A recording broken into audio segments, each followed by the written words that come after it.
Greetings, loyal minions. Welcome back to the SciShow, the #1 ranked YouTube channel for people who get far too attached to products at the supermarket, only to be devastated when they go to the supermarket and the product is no longer available. If that's you, I appreciate you. Into a review of the new OWL Pertinax. We have finally got rid of the Ninja Tower. For I don't know how many weeks or months it was Ninja Tower, Ninja Tower, Ninja Tower, Ninja Tower. And I'm amazed because the owls were quite popular when they were out. So it's obviously taken them quite some time to come up with a new owl, presumably. But here we are. So I know there's a lot of people out there who love the owls. They were quite powerful heroes. And we now have a new one, Pertinax. I will say he's looking quite cool. I don't mind this. He's a nice, almost looks like a bit of an eagle, to be honest, rather than an owl, perched up on a cool sword. I do like a good sword, so points for that. Hello, Bubba. That's just my cat saying hello because she loves all the attention. Sorry, I do apologise if you can hear the lawn mowing going on. Some idiot is doing it purely to annoy me, no doubt. No, just joking. Anyone out there mowing your lawns, good job. Pertinax is a paladin. He's holy. Paladin. Oh my god. Paladin does get the talent of the extra defense. So once fully maxed there, plus 25% chance to activate. Plus 25 defense for character and nearby allies when fully done for 2 turns. So nice. Generally relates to the heroes that may be used as a tank, just to give them that extra defense. Has the Aether talent of counterattack, which is reasonably handy as well. Not a huge counterattack, but anything you're throwing back to the enemy is good. We'll turn that power off. We can see it's 1159, so we'll just have a quick look at previous ones. Senius is 1079, and if we jump back to Eron, we had 1046. So we can see that power creep there coming in. That's expected. It just is what it is. Our family bonus, we're getting 1, 2, 3 heroes. We have received mana status ailments will be replaced by plus 11, plus 31, or plus 39% mana generation buff for 3 turns. So reasonably good passive to have, especially on offense, where you can take that specifically against those types of heroes that have mana status ailments, and you can just turn that into a nice little buff for yourself. Probably neither here nor there on defense, as you can take heroes to make sure that you don't do it. And with one hero, it is 11%, but does jump up very nicely to 31 and 39% with 2 or 3. So very nice there with just 2 if you happen to have a couple of owls. I personally, the only owl I have is, I think, one of the worst ones, which is Fulva. I rarely use it. Can be useful, but anyway, don't know why I'm dribbling on about that. Have that very good passive as well, which is reduce the amount of mana increased by special skills by minus 80%. That's fantastic against heroes like Nordica, Ludwig, obviously being in the current Fated. So it's a nice little counter to Ludwig if required. But anyone who's creating extra mana, it's just good to get rid of some of that before you even do anything. Pretty good overall stats. We have slightly higher on the HP, I would say, than some others, which again sort of lends itself to being a possible tank, but we'll have a look at that when we get into the special skill, which is called Vengeance of Valhalla. It's a little lame, but I actually enjoyed that. Vengeance of Valhalla rather than Valhalla. So I'd give a point to whoever came up with that. That's better than some. We're running at average speed. We're attacking the target and nearby enemies with Moonrise Strike, dealing up to 1620 damage. Deals 40% more damage if the target is of the holy element. The special skill never misses its targets. Okay, so I did get some feedback recently about how in a lot of hero reviews I do seem a little negative about certain things. And I do understand that. in my own mind, it's not negativity. I do obviously enjoy the game. I enjoy the different heroes. I enjoy the strategy. Where I come from and like where my brain sort of works on those things, and I apologise to anyone for rambling. I'm all about continual improvement. I'm a little old school in the sense that I don't sort of, pat myself or, I mean, as a manager, when I have been a manager in certain times, I do go out of my way to sort of pat people on the back and that sort of thing. But in general, and when it comes to myself and the way I've lived my life, it's generally about continual improvement. It's not patting people on the back for doing things that should be easy, that should just be part of these people that are making these heroes. It shouldn't be hard to make a decent hero. So I'm just going to preface it with that. Like, if I do come across in that way, it is purely because I'm wanting things to get better, wanting to make sure that they're giving value for money and really honouring the loyal player base that they have. I hope that makes sense. Now, this is where it gets... I don't really understand why we need to make simple things in the game more confusing or more complex than it needs to. Every other hero in there, and I know this is not new, I know the other owls have it, but I really don't understand why we ever change the attacks from a percentage base up to just a pure number. So it deals up to 16-20 damage.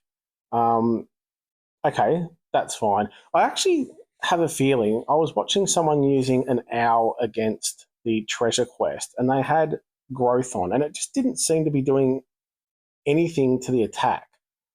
So I don't have many that I can test myself, but I'd be interested to know the 16-20 damage. If you just keep giving yourself growth, does that just not even do anything? Or it just didn't seem to have the same impact as giving growth to a different hero that hit a percentage base. I hope that makes sense. Anyway, I digress. Deals 40% more damage if a target is of the holy element, and the special skill never misses its targets. Again, instead of having it like some of the other heroes over here as a passive, this is just written in the special skill. Again, I don't understand why it's inconsistent. It's not hard, but we're not being negative. I just wish the game is getting harder, especially for new players to understand with so many heroes and so many skills. Make the simple things simple. Don't complicate them. Anyway, deals extra damage to holy. It's a little bit of a strange skill, as obviously the holy tiles are not going to be doing as much damage. So you generally not really be wanting to take yellow hero against yellow hero. I know if you have rainbow color teams and that type of thing, it's always going to happen at some point.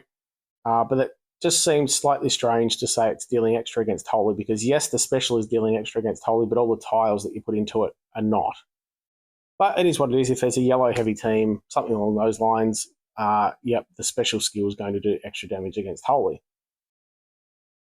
Summons an Valkyrie. They're really going on this play of words here. So a Valkyrie minion for the caster and nearby allies. Wow, I am so tired today. I'm sorry. The minion inherits 25% HP and 45% attack from the caster. So reasonable amount of HP. If you're thinking this is going to have 3,000 HP with the legend troop, quarter of that, 700 or 800, thereabouts HP, and 45% attack from the caster.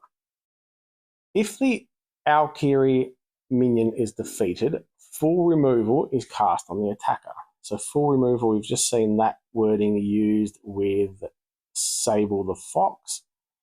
So it removes all status effects, stacks, and growth and wither effects. Removes even status effects and stacks that are otherwise undispellable.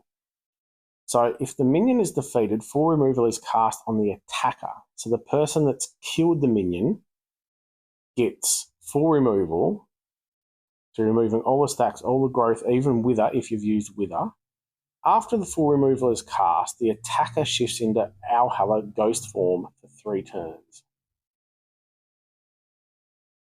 So whoever kills the minion is being turned into a ghost for 3 turns. While in ghost form, the target receives 360 damage each turn. While in ghost form, the character can't gain mana, can't be healed by special skills, but is immune to normal attacks, special skills attacks, damage dealing passives, immune to new growth and wither, and can't be cast if there's only one enemy left in battle. So I just want to digest this a little. Again, it's a skill that I think that much text for a skill is just really going to confuse a lot of newer players or players that aren't interested in the full-on strategy of the game. But we'll work through it. You're dealing up to 1620 damage to 3. That's probably going to be around maybe 1,000. It's hard to know with these multiply, like with the numbers. 40% more against holy. So you're probably going to get hit 1 holy with a little bit of extra. Then you're summoning a minion, 25% HP for 3. Decent HP. If the minion is defeated, I would be interested to know what happens if you are removing the minion with a minion remover. Sometimes it has different wording. Sometimes it says destroys minions. Sometimes it says removes, steals. So it's going to be interesting to see exactly when that activates. But we're just going to say for now that you hit them with an attack, you defeat the minion, then whoever does the attack turns into a ghost for 3 turns, which is good in the sense that if you've got Pertinax on offense, it's opening up a ghosting lane so you can ghost tiles down it. However, you can't hit them with follow-up skills. So you don't know when they're going to kill the minion. You've got to wait a few turns for that to happen, presumably. Then does 360 damage. So you're hitting it straight up and then you're getting... Basically, at some point, you're going to have 360 damage over 3 turns. So it's a minimum of 1,000. That could happen for 3 different enemies depending on who's killing the minions. I hope you're following on. This is where it'd be fantastic if you guys just have the heroes straight away and test them and sort of show exactly what they're doing. I would say it's going to be better on offense than defense. On defense, I feel you can either use minion removers if they're not activating that follow-up damage, or you can actually use... if one hero kills all 3 owls at the same time, so if you've got even if the minion removal does actually activate it, if not, you would hit those minions with someone that's going to kill them all at the same time, so you're only getting one of your heroes that would turn into a ghost. That can still happen if you're using it on offense, but it would be less likely because, the enemy's just being AI'd, so you can take it against teams that have snipers and that type of thing where they're definitely just going to kill 1 minion and not all 3. I might be getting too much into the thought behind that at the moment.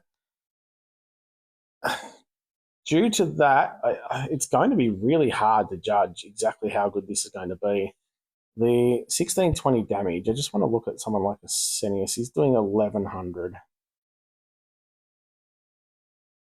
Keeps going. So it'll be interesting to say, even if you say it's about 1,000, maybe a little more, so 1,000 to 1,200 per hit. It's a good hit up front, average, a little more against holy. You're then giving yourself some protection with the minions, and when the minions are defeated, it's giving the ghost. So it's then doing extra. I think it's going to be a slightly annoying hero to go against. I remember seeing that with, I think it was Sorrow, that had the minions that damaged you upon removal. So this is then turning you into ghost form. So I like that they're trying slightly different skills. I just think they could make them a little simpler still. Even if they were the same, they could just have it working slightly simpler. And imagine having 2 of these on 2 flanks would be quite interesting, because you just continually, every time a minion was being killed, it's basically taking your hero off the board and ghosting them. So Yeah, I would think maybe. Oh, it would pair well. I mean, you could use it as a support. You could use it as in a stack of other yellows. Uh, if you had this, the whole doing extra damage against Holy, the way I see that being useful is if it's on defense and you're having a purple tank and the enemy's bringing yellows, it would sort of just, make that a little bit more of a risk. So there is that side of it. Overall, I think a very solid hero with an interesting skill. Again, I think it's going to be fun to use on offense, watching people then get turned into a ghost and just receive that extra damage once they remove the minion or once they defeat the minion. Yeah, interesting. I like the name. I like the look of it. And overall, I'd say it's a pretty good hero. It could turn into being excellent. It's very hard with this sort of skill. And I know I'm rambling. I do apologise. This is why I don't rate heroes, especially, or rank heroes, especially upon release. It all comes down to the roster and how you're using it and your play style. So, but yeah, I think this is a very, very solid hero. It could turn out to be extremely good. And I think a lot of people are going to really enjoy receiving Pertinax when they do their summons. So if you are pulling, best of luck to you.